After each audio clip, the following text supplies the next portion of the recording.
with that, to deal, on the one hand, with the emergence or reemergence of great power rivalries, but also with a tsunami of transnational challenges that are having a profound effect on the lives of our own citizens, whether it is health, whether it is migration, whether it's food insecurity, whether it's energy. You all know the list, and we can go down it. And of course, the geopolitical competition part, the transnational challenge part, are profoundly interrelated in ways that we can get into. We have a vision that is clear and unambiguous for what we'd like the world to become. Free, secure, open, prosperous. And that's a cliche, but it actually means something. It means societies in which individuals can choose their own lives freely. It means countries that are free to decide what their path will be, who their partners will be. It means an international system that's built around rules, transparently, applied fairly and equitably, with goods, with information, with people flowing lawfully and freely. And it means technology used to uplift people, not to keep them down. On the other hand, we have increasingly some actors, some countries that want to erase many of the rules, the norms, the standards that we've developed over 75 years as a Western construct that shouldn't apply to them. We have a reassertion in some cases of spheres of influence. We have countries that are using predatory non-market practices to gain economic power and influence. We have the weaponization of dependencies, the weaponization of information, and we have assertions that what we see as universal rights are purely internal questions. So there are two very different views of the world, and there may well be a desire on the part of those who have a different view for a world order, but it's an illiberal one, and ours remains at heart a liberal one. So there's going to be a contest to shape this future. As we're thinking about this, and as we're acting on it, I think we start, and I'll be brief, we start with trying to put the strongest possible foundation in place to be able to deal with this changed world, to be able to deal with this competition. It starts with everything we've done to invest in ourselves, in our own competitiveness. I can go through the litany, but again, you all know it. But if you look at the investments that have been made over the last almost 3 years now, they are historic in nature, from the infrastructure bill to the CHIPS Act to the IRA. And I can feel this everywhere I go around the world. But second, and this is where we come in, where the State Department comes in, working not only to rejuvenate, to revive, and in some cases to reform our alliances and partnerships, but also to build some new ones that are more fit for purpose. And the way I'm thinking about this, Richard, is a phrase that my colleagues are sick of hearing me say, but it's kind of variable geometry.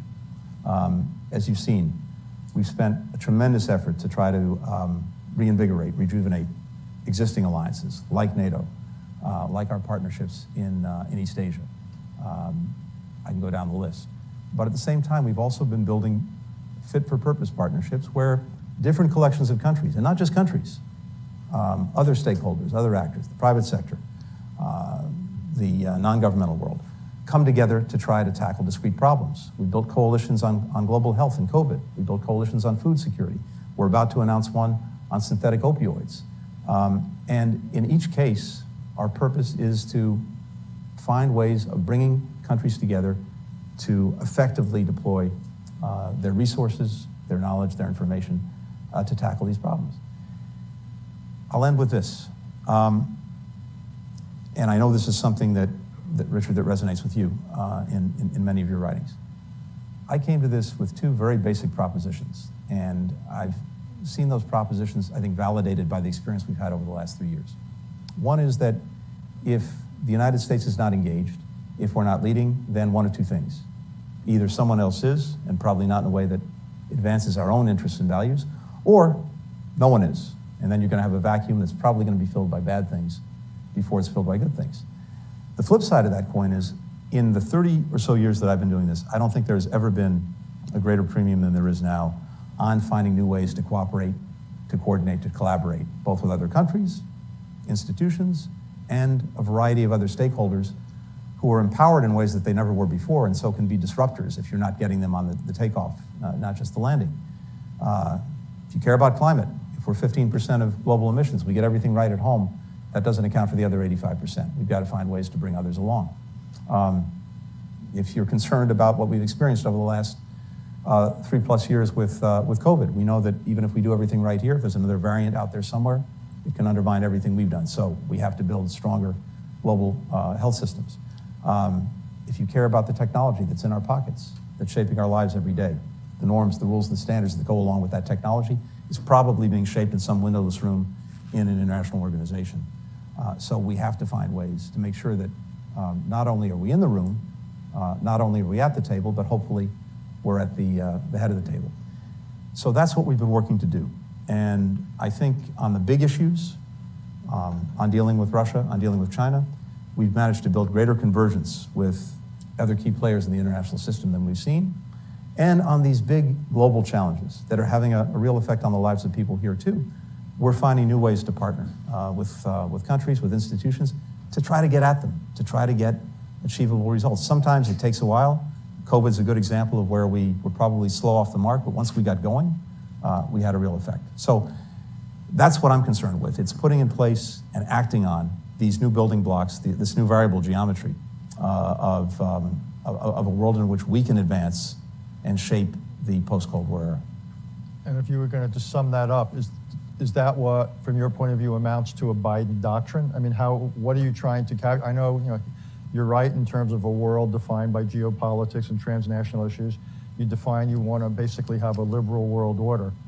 To get from here to there, which is what doctrines are all about, how would you sum that up? Summed up really simply in that it starts at home. It starts with our strength at home, with our competitiveness, with the investments we're making. And then it goes to making sure that we are strengthening and, as necessary, forging new alliances and new partnerships, because we can't do it alone. So that to the extent there's a doctrine, and I always resist doctrines, it really is invest in ourselves at home and build these partnerships abroad. Well, if you want to resist doctrines, you've done it well, because you didn't quite give us a bumper sticker. Good. Okay, let's turn to Russia. Let's turn to the news at hand. You said on Sunday that events revealed, quote unquote, real cracks there. Mm-hmm. So it's a few days later. Is it your and your colleagues' sense that these cracks are widening? Do we know enough? Is it just the opposite? We see these cracks narrowing. What is our sense of what's transpired in the last few days, which way the arrows are going? Well, first, this is a moving picture, and I don't think we've seen the last act. And I think we have to have a certain amount of humility in any predictions we make about where this is going. But I think we can say this, or at least we know this much. First, if you take a step back, it is genuinely extraordinary that we've gone from a place where we were 16 months ago, where you had Russian forces on the outskirts of Kyiv. They thought they would take the city in a matter of days. They thought they would erase Ukraine from the map as an independent country, to a place where we were this weekend, where you had forces moving on Russia's capital, Moscow, mercenaries of Putin's own making. That, in a way, encapsulates the extent to which this aggression against Ukraine has been a failure across the board for Putin. And we see it by virtually every metric. Russia is worse off economically. It's worse off militarily. Its standing in the world has plummeted. It's managed to wean Europe off of Russian energy in the space of a little over a year. It's managed to help NATO become stronger, more united, and bigger. And of course, it's managed to alienate virtually every Ukrainian and also unite Ukraine as never before. This last episode, showing to some extent the internal dimensions of this failure, I think speaks volumes. But I don't want to predict where this is going to go, when it's going to get there. I do know that Putin has a lot of new questions that he has to answer for. In some ways, you're echoing Prigozhin's critique basically of this war. Well, far be it for me to let's keep this in mind. Mr. Prigozhin is, like Mr. Putin, someone who has committed horrific atrocities in Ukraine, in Africa, in Syria. Wherever Wagner goes, death, destruction, exploitation follow. But the fact, Richard, that he directly challenged President Putin, the fact that, as you said, he questioned the very premises that Putin has advanced for the war, is significant. But again, how this plays out in Russia, it is ultimately an internal issue for them, and they're going to have to work through it. Okay, so how it plays out, I agree with you. And one place where we can be more than a bystander is when it comes to policy towards Ukraine. So the question is, we're now in month 17. Given what's happened, do we dial up or down what we say, what we do differently because of what's happened the last 5 days? The short answer is no. I think what we've done and what we're doing in terms of building a pretty remarkable coalition that has sustained itself for 16 months now, I think is actually even more solid than at the outset in terms of its support for Ukraine, exerting pressure on Russia, strengthening our own defensive alliance. We're sticking with that program. The only thing I'd say is that besides the rather extraordinary effort that's been underway to help Ukraine in the moment, to make sure that it has everything it needs for this counteroffensive, where it's trying to take back more of the land that was seized from it by Russia, there's also a longer-term aspect to this, and it's important in a number of ways. And the longer-term aspect is this. First, making sure that we're also working in a sustainable way to help Ukraine build up its deterrent and defense capacity for the medium and long term, so that Putin could not repeat this exercise in a year, in 2 years, in 5 years. And the flip side of that is something I just came back from in London. There was a reconstruction conference that brought together not only countries that care about Ukraine, not only the international financial institutions, but also the private sector, which ultimately is going to be the difference between a Ukraine that survives and a Ukraine that thrives, if the investment is forthcoming. And this longer-term plan is usually important in two ways. First, because it is the difference between a Ukraine that actually really succeeds. But second, because the biggest impediment right now to finding peace, a just and durable peace, and we can come back to that, the biggest impediment to getting to how we know this has to end at some point, a negotiation, diplomacy, is President Putin's conviction that he can outlast Ukraine and he can outlast all of us. The more we are able to disabuse him of that notion, the more likely it is that at some point he'll come to the table. So building on that, could one element of that be whether when we get together with our allies in 2 weeks or some other point that we extend Ukraine assurances? Charlie Kupchan and I have written about Article 4 assurances under the NATO treaty. Some have advocated Article 5. I think that might be premature. What matters more is what you think. Some have talked about the model of the Israeli relationship. But why not think about assurances for Ukraine, which further signals Putin that time is not his friend? Yeah. Rich, I think that's exactly right. And I've read carefully what you and Charlie wrote, as I always do.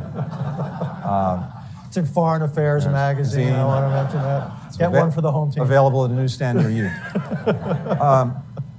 There are two things that I think are important. One is you're going to see at the NATO summit a very robust package for Ukraine, political and practical.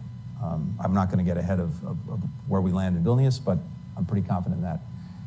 Second, at the same time, a number of us are looking, by a number of us, I mean a number of countries are looking at, in parallel, in addition to what happens at NATO, what can we do to do just what I said a moment ago, which is to help Ukraine build up its long-term deterrent and defense capacity. And there's a lot that goes into that, but I'm also pretty confident that that's a place we're going to get to. So let's go to another place you recently were in, which was China. What is your definition of success? What is a realistic goal for American foreign policy towards China? There's, at least in the near term, maybe even in the lifetimes of most people in this room, I don't think a clear finish line. This is more about getting to a place where we have peaceful and maybe somewhat more productive coexistence between us. Because the bottom line is this: China's not going away, we're not going away. So, in the first instance, we have to find a way to coexist and coexist peacefully. We know we're in an intense competition. We talked about the competition to try to shape the post-Cold War era. At the same time, we are determined that that competition not veer into conflict, which would be terrible for everyone involved. And it starts with some basics. It starts with actually building back sustained lines of communication. That was the purpose of the trip I made at the president's behest, to start to build that back. And I think you're going to start to see more engagement in both directions, with senior Chinese officials coming here, senior Americans going there. Second, it is about dealing directly, clearly, candidly with the profound differences that we have. And at the very least, making sure that there's a greater understanding of where we're coming from, what our intent is, and hopefully learning a little bit more from them about where they're coming from and what their intent is. And then finally, there are areas where, if it's in our mutual interest, we should find ways to cooperate. We talked about that as well. But this is a long-term competition. As I said, I don't think there's a finish line, but we want to make sure that in that competition, we're in a position of strength where we are, as I said, able to shape what comes next. And I think, from my perspective at least, we are approaching this from a position of strength, precisely because of the investments we've made in our competitiveness, precisely because of the convergence that we built with key partners in Europe, key partners in Asia on how to approach the challenges that China poses. So I'm listening to you closely, and I was struck by your language, because you said our goal is to coexist peacefully. Well, I'm old enough, as are several people in this room, to remember where peaceful coexistence was the phrase that for decades dominated or characterized U.S.-Soviet relations. What are we to read into that?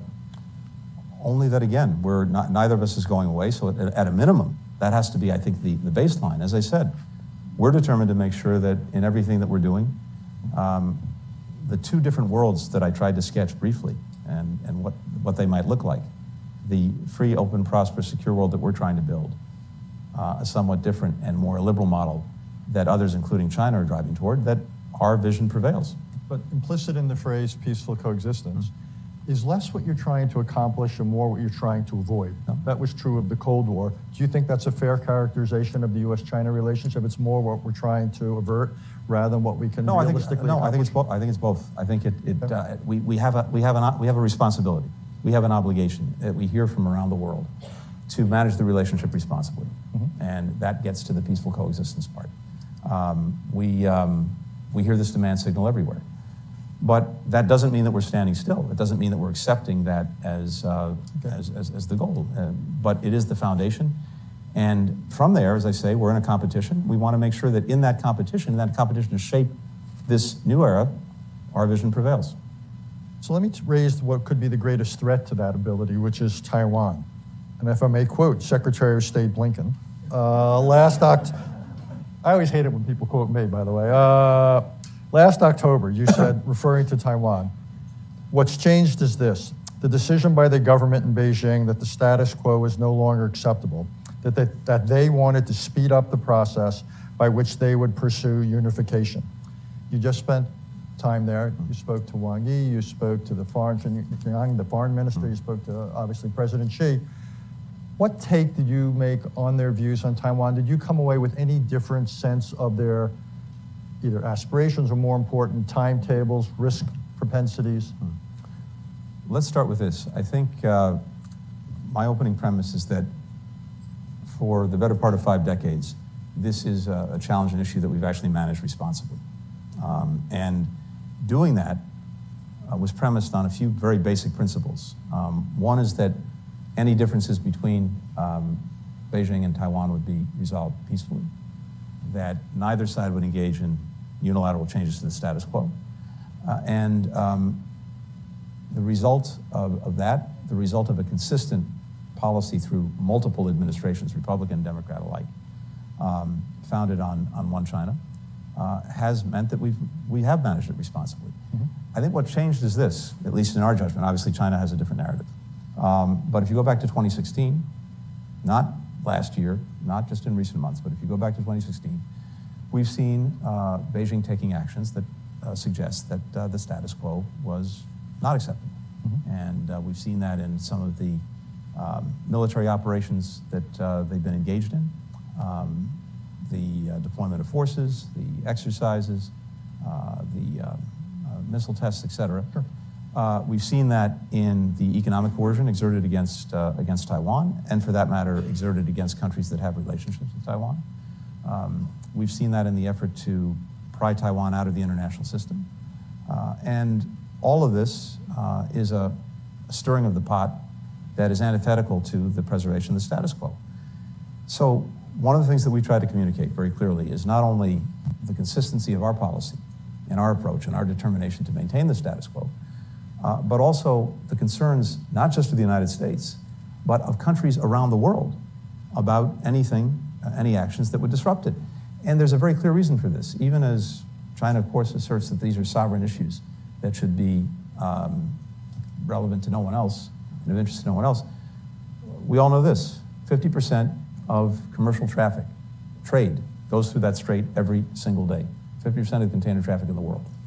70% of the semiconductors that we use, from everything from our smartphones to our washing machines to our automobiles, made on Taiwan. If there were to be a crisis as a result of actions that either side takes that offline, you've got potentially a global economic crisis. It's one of the reasons, maybe the main reason, that country after country is going to both of us and saying we expect the responsible management of this issue to be sustained. That's exactly where we are, and I tried to share that very clearly and directly with our Chinese counterparts. Okay, so I agree with you on the stakes, and I agree that China over recent decades has, shall we say, moved to change the status quo in certain ways by what it's done militarily and diplomatically. So 4 times your boss, the President of the United States, has said that the U.S. would help defend Taiwan if it were attacked by China, and 4 times the White House staff has walked him back. So what is our policy, and why aren't we basically telling China, within the context of one China policy, you've done things to increase the threat, we're going to do things to increase the your understanding that you cannot move against Taiwan with impunity? Richard? Yes, sir. We continue to be guided by the One China policy based on the 3 communiques, the Taiwan Relations Act, and the 6 assurances. That hasn't changed, and that won't change. Mr. Secretary, we can do all that and still increase the certainty that with which we communicate to China that we are there for Taiwan if they use coercion. And I think it's evident not only in what we're saying, but also in what we're doing, that we are there for Taiwan. Under the Taiwan Relations Act, we've had a long-standing policy of making sure that we could do what's necessary to help Taiwan defend itself. That policy and the sort of rheostat on it also depends a lot on what Beijing is doing or not doing. And that was designed in from the get-go, including in the communiques. Okay, let me raise one other aspect of China. So while you were there, you raised the fentanyl issue. Yeah. And I read the language closely, and I have spent some time in that same building you are. This was a triumph of diplomatic diplo-speak. Thank you. Where the 2 sides agreed to explore the creation of a working group. Love that. So there was that. And then I saw that China basically, however you say not now or take a hike in Mandarin, on establishing mill crisis communications. So my question is, on those 2 issues, am I misreading it? And then on other issues, for example, China's willingness to participate in the next round of nuclear arms control talks. The last time I raised it with a senior Chinese official, he basically said, no way. We've got to build up our nuclear arms. We're not interested. Do you get the sense that when China's looking at all these issues, where did you come away with optimism? Was it any of these issues? Was it possibly Ukraine? Is there any area where, again, you see some potential upside in China's diplomatic openness? Well, first, just taking the issues that you mentioned, let's start with fentanyl. And there's a good reason to start with fentanyl. And in a sense, it's really worth pausing on this for a second, because as I suspect most people know in this room, the number one killer of Americans aged 18 to 49 is fentanyl. So if you start from that premise, it makes sense that you'd want to be focusing a lot of your time and resources and effort on that, and we are. And indeed, as I mentioned, in just a couple of weeks' time, we'll be moving forward with a broader international coalition to deal with this. And it's a problem and a challenge that we've been facing for some time. We're doing it holistically, by which I mean there's a lot that has to go on in the United States, including reducing demand, dealing with treatment, at the same time, major law enforcement challenges, We have our border and making sure to the best of our ability that synthetic opioids can't get over the border with impunity. There's a lot of technology that goes into that. Working with Mexico, where the synthetic opioids are created. But there's, of course, as everyone knows, a China dimension to this problem, because the precursors that go into the fabrication of fentanyl are right now primarily made in China, and they are then diverted, sometimes knowingly, sometimes not knowingly, to criminal enterprises that turn them into fentanyl close to our border and then send them into our country. So it's profoundly in our interest to see if we can get cooperation from China to deal with this problem. We've had some successes in the past, including their decision a few years ago to stop the exportation of fentanyl itself. But the chemical precursors are where the problem is now. There's a lot that goes into this in terms of trying to elicit that cooperation, even as we are taking action against any institution, company, individuals we find that are engaged in this illicit trade. I believe, based on the sentence that you read, that we're actually getting to a place where we might actually get practical cooperation from China. And this is not as a favor to us. This is because what we're seeing around the world is a demand signal, because fentanyl is now hitting many more countries. We've been the canary in the coal mine. Our market is actually saturated. The criminal enterprises engaged in synthetic opioids are now trying to make markets in other places, including in Europe, including in Asia. And so more and more countries are now raising their voice and saying, we need action on this, we need cooperation on this. I don't think China's going to be immune to that. So I have some modest hope that we can find a way to elicit their cooperation. We guess got a few. I want to open it up to members. Let me just raise one other geography, which is the Middle East, because again, you were in the kingdom recently. Saudi, lots of reports about Saudi interest in security assurances. Lots of talk about Saudi Arabia potentially joining the Abraham Accords, normalizing relations with Israel. Where does that stand? And could you see yourself inviting the Crown Prince to Washington, despite our historic differences and President Biden's differences, simply because it's a necessary means to an end, which is a closer U.S.-Saudi relationship and a formal Saudi-Israeli relationship? So, Richard, I think when it comes to that relationship, where it's going and how potential normalization fits in, you start from the premise that we've had a decades-long relationship grounded in security, grounded in energy, and then in more recent years, grounded in dealing with terrorism. But now we see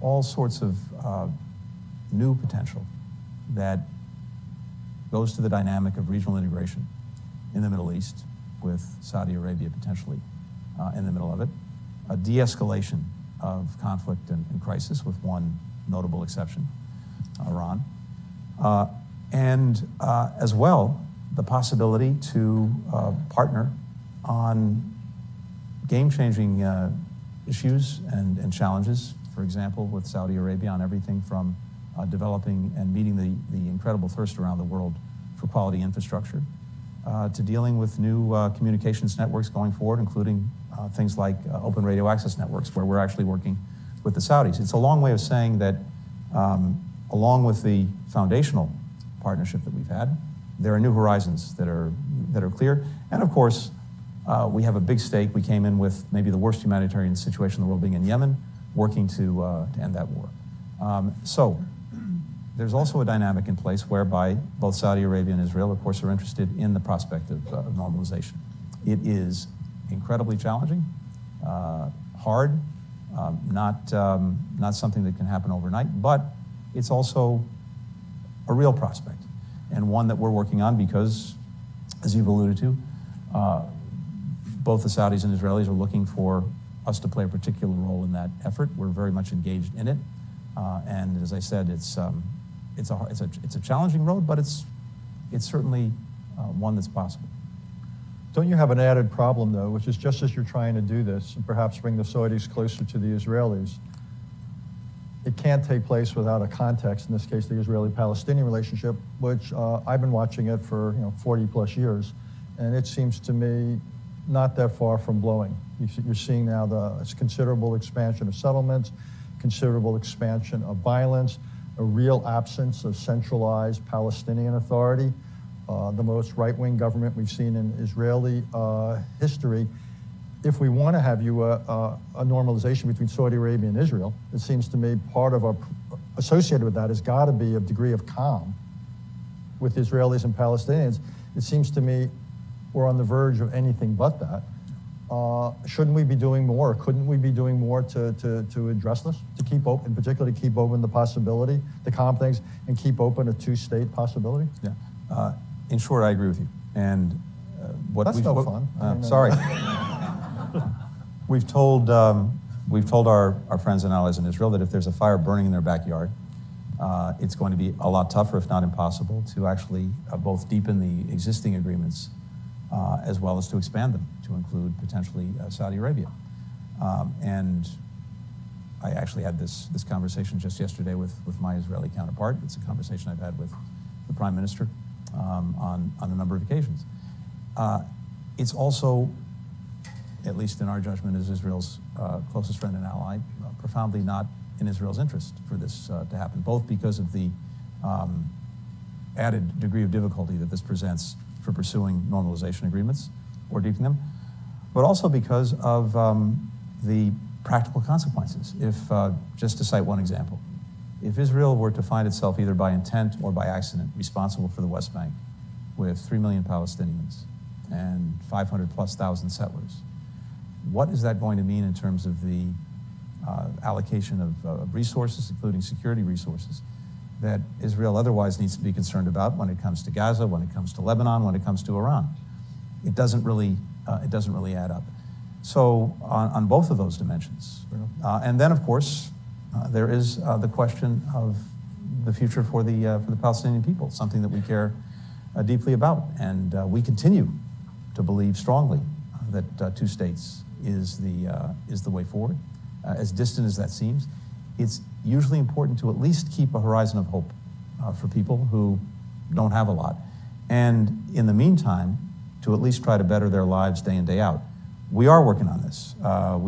We've brought people together, Arabs, Israelis, Palestinians in Aqaba and Sharm el-Sheikh, to try to find a way forward to, in the first instance, de-escalate some of these tensions, to have both sides refrain from taking actions that are simply going to add fuel to the fire.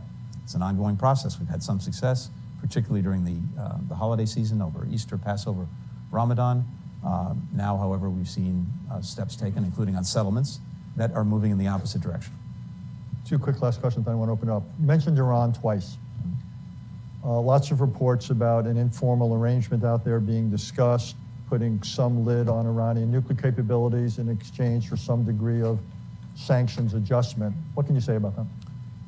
What I can say is this. We've believed from day one two things. We have a commitment that President Biden strongly adheres to, which is that Iran will not acquire a nuclear weapon. We also believe diplomacy is the most effective way to actually get that result, the most sustainable and the most effective. So we pursued that path. We tried to see if we could get back to mutual compliance with the Iran nuclear agreement, the so-called JCPOA. And we made a very good faith effort working closely with our European partners, and actually, in this instance, working with China and Russia. And at the point at which that looked possible, Iran either couldn't or wouldn't do what was necessary to get back into compliance. And that goes back now many, many months. So there is no agreement in the offing, even as we continue to be willing to explore diplomatic paths. And at the same time, we've been building up our deterrence, and we have been working closely with partners in the region to do just that, as well as continuing to take a whole variety of measures to push back against Iranian misbehavior in different areas. But there's no agreement in the offing. I think whether Iran chooses itself to take actions, or maybe better put, not to take actions that further escalate the tensions not only between us but with other countries, we'll see by their actions. I'll hold off the last question. Okay, time for you all. Raise your hand. This is going to be now the longest meeting in the history of the council, if we get to it. Raise your hand, Mike. We'll get a microphone to you. Keep it short. Let us know who you are. I see in the next to last row. Yes, ma'am. Right there. Hi, Secretary Blinken. Thank you very much. My name is Sarah Munoz. I am the Deputy World Editor for the Wall Street Journal, and I have two questions related to our wrongfully detained reporter, Evan Gershkovich. Can the State Department confirm that they have requested formal consular access for Evan, and is it likely to be granted? And how will the recent events in Russia affect efforts of the U.S. to free those Americans wrongfully detained in Russia? Yeah, thank you. From my perspective, I have no greater responsibility than to look out for the safety and well-being of Americans around the world, and notably Americans who are being arbitrarily detained, unjustly detained in some fashion. And Evan, of course, is front and center in that. So yes, we, of course, from day one, have sought consular access. We've had some initial access to him. That's been denied more recently. It's something we continue to look for virtually every day. At the same time, we are continuing to explore ways to bring him home. Paul Whelan as well, and many other Americans who are being detained in different parts of the world in an arbitrary fashion. We brought a lot of Americans home over the last 2.5 years, but more to be done. And Evan is front and center in our thinking. In each of these instances, it's not surprising that there's usually an incredibly challenged relationship with the country in question, and maybe even one that's directly antagonistic. That doesn't stop us from working separately and independently to try to bring people home. And as you've seen, we've had some success with that, even with countries where we're really at odds. So I can tell you this, we will continue to do that. We'll continue to work to bring Evan home. We're not going to stop until we get him home. Okay. Yes, sir. Thanks.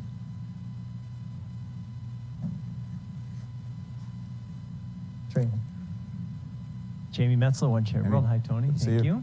Nice to see you. I really appreciated what you said about our world being at an inflection point.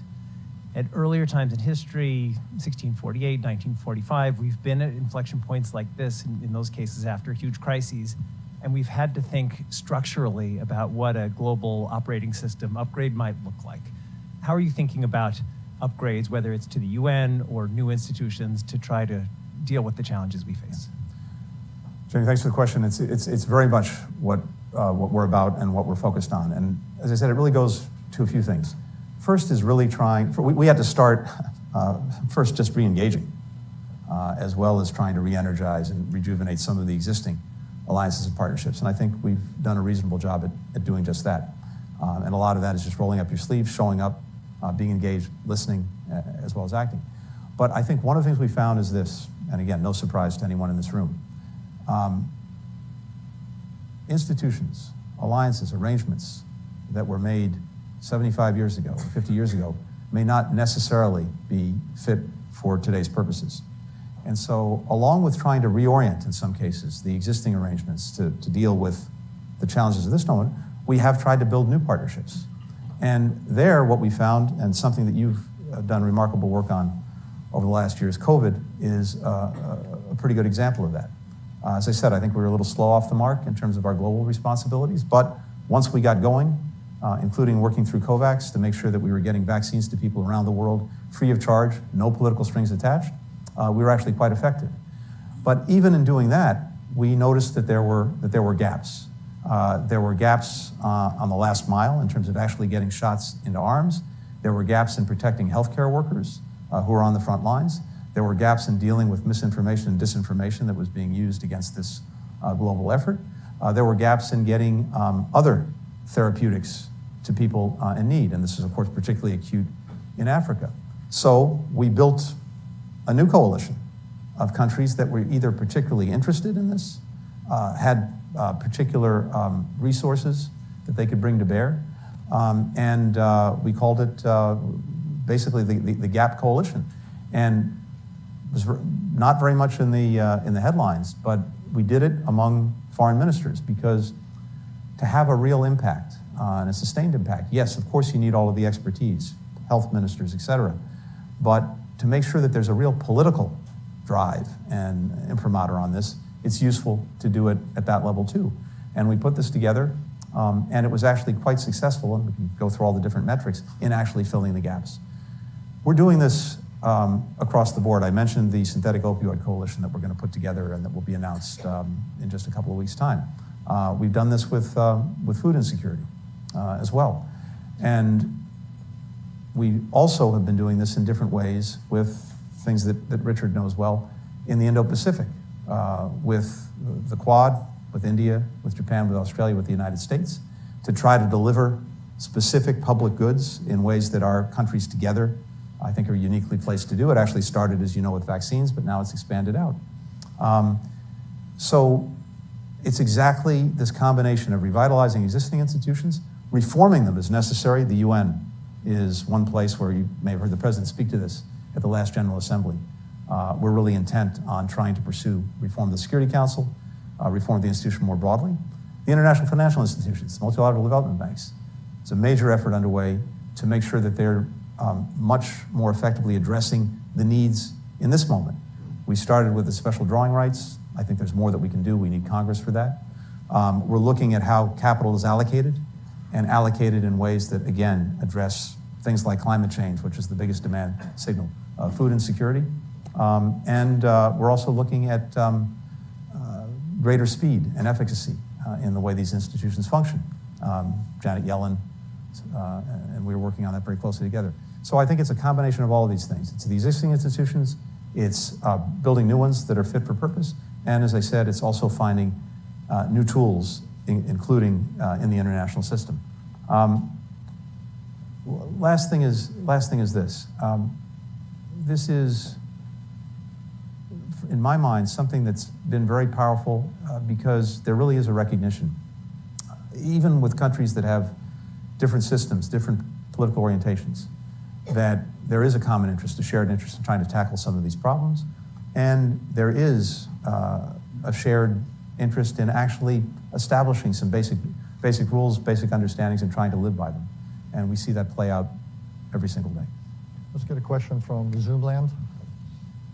We'll take our next question from Tamika Tillman.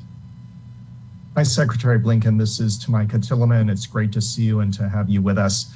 You had touched a couple of times in your remarks on technology and the importance of technology in shaping the evolving world order. You've done a lot of good work at the State Department to build new infrastructure for dealing with that. What will it look like going forward, not only for the State Department, but for public institutions generally that have historically struggled to adapt to rapid innovation in other fields? Yeah. Micah, thank you.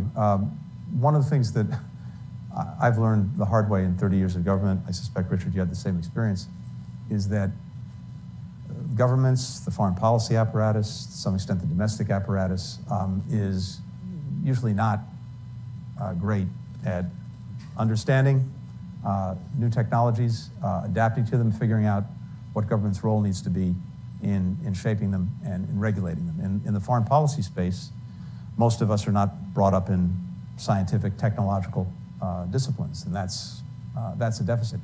One of the things that we've been trying to do, and have done, I think, with some success, is actually to build that into the DNA of the State Department. And as I think you alluded to, we just stood up a new bureau that is focused on digital policy, on cyberspace, on emerging technology, to make sure that we have the expertise in hand at the department, that we actually grow it within the department, and the department is seen as a place where there's genuine knowledge, genuine expertise, and then we can effectively represent the United States in these windowless rooms around the world where so many of the decisions about how technology is going to be used are actually made. And that was done really in record time, at record speed. And I'm feeling very bullish about the prospects for that. We have worked very hard as well to strengthen our connections to the entire innovation, science and technology enterprise that is at the heart of this country's strength. And time doesn't allow me to get into this, but we've done that in a lot of different ways to make sure that we're connected, and to the best extent possible, are actually a little bit ahead of the curve in understanding what's coming down the road, how that may affect our relationships with other countries, how that's going to affect geopolitics, how that's going to affect our ability to solve some of these big transnational problems that we've been talking about. Basically, we want a department that's fit for purpose as well, and that purpose has changed. If you look at what really matters to people, of course, the bread and butter issues of war and peace, preventing conflict, making peace, doing the day in, day out work of relations between countries, that remains our bread and butter. But if we don't have a department that's able to act effectively and efficiently when it comes to technology, when it comes to global health, when it comes to climate, when it comes to food insecurity, when it comes to migration, then we're not being responsive to the big challenges that are affecting people's lives right now. That's exactly the kind of department that we're actually building as we speak, and I think we'll be in a much better place to address these challenges going forward. Tony, could you just build on that and say something about your policy towards technology externally in the sense of what is your thinking about our approach ought to be to AI, whether it is wise and feasible to constrain it, and when it comes to countries like China, is our goal simply to deny them things that are directly useful for national security, or are we actually trying to slow China's growth? So let me take the second part of the question first, because this was actually a lengthy part of the conversation that we just had in Beijing. From China's perspective, no surprise to people here, is that our purpose is to contain them, to hold them down, to hold them back, globally and economically. And the fact of the matter is it's not. And it's also not in our interest to do that. China sees us as being engaged in decoupling. The argument that I made to our counterparts is that if you actually look at what's happening and what's happened, the facts belie that assertion.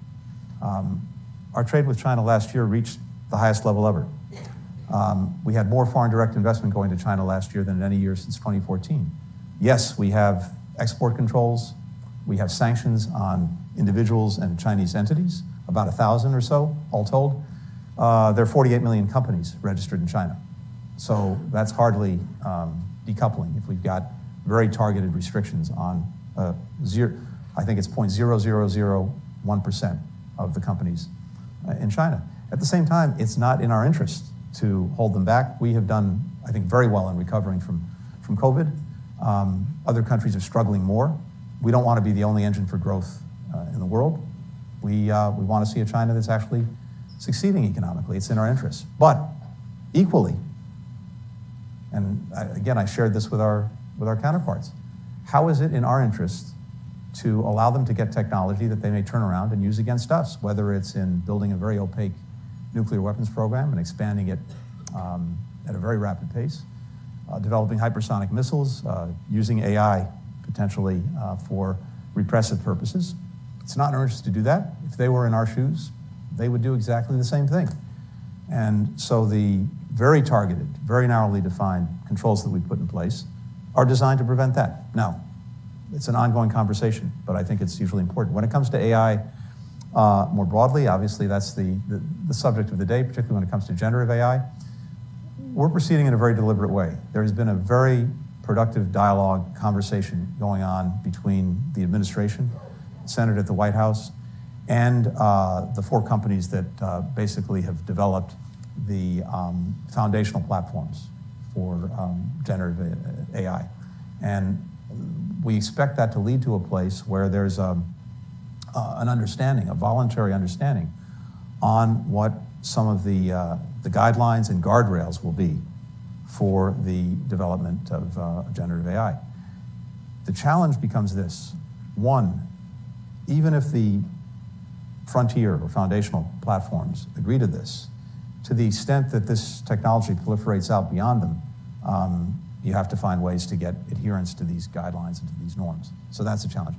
And that's just notionally within the United States. Internationally, it's a whole other challenge. I think, Richard, you're seeing that country after country is recognizing two things. It's recognizing the extraordinary potential for good of this and a desire to channel the technology to good things. If you can see the applications in education, in health, in food security, you name it. But of course also the profound risk. So finding ways both collaboratively and voluntarily to de-risk, to focus in, for example, on high-risk applications and to determine what the guardrails will be on that. That's something that we're very much engaged in. We started this conversation with the European Union. The EU itself has put out some initial legislation on this, but we're very much engaged with them through something called the Trade and Technology Council to try to see what we can do. But I think this has to be a broader conversation. I think it's something that China is going to be interested in because it also sees the profound challenges that AI may pose for it. Time for one more question. I know I'm going to alienate a lot of people. You can take it out on my successor. I think that's the only reason. Ed. Ed Cox, Committee for Economic Development. I'd like to get back to where Richard started with respect to Russia and China.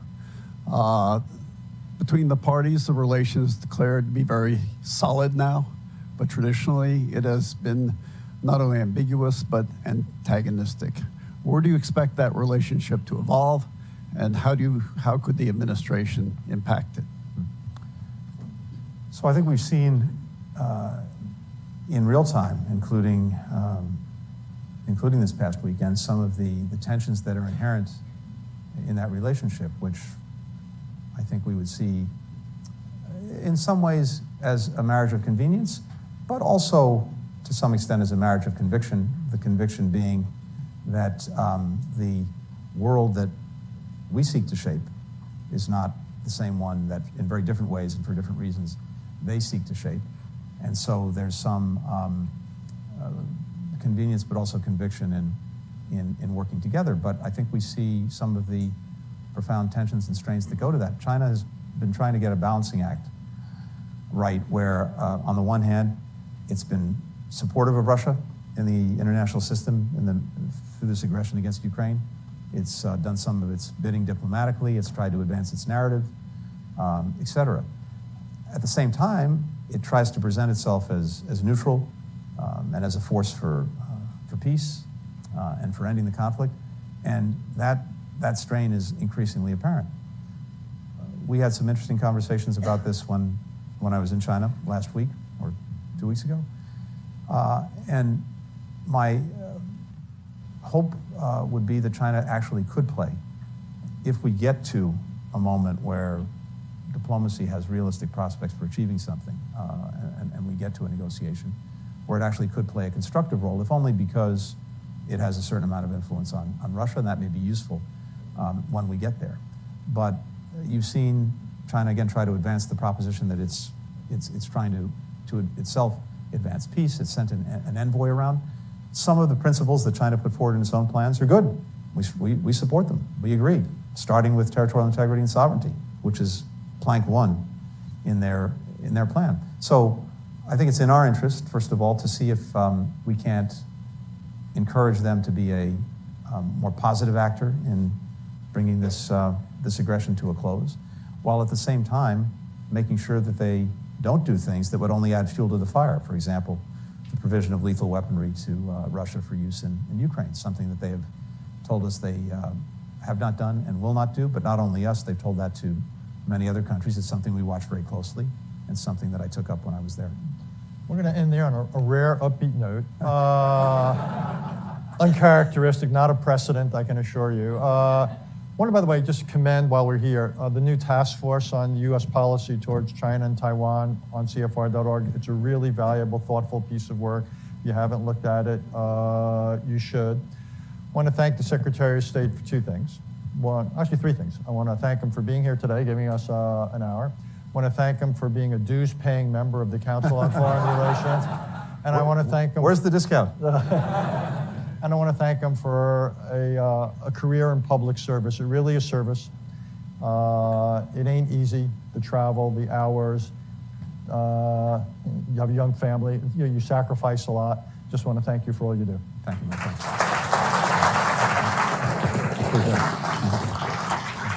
Hi, Joel.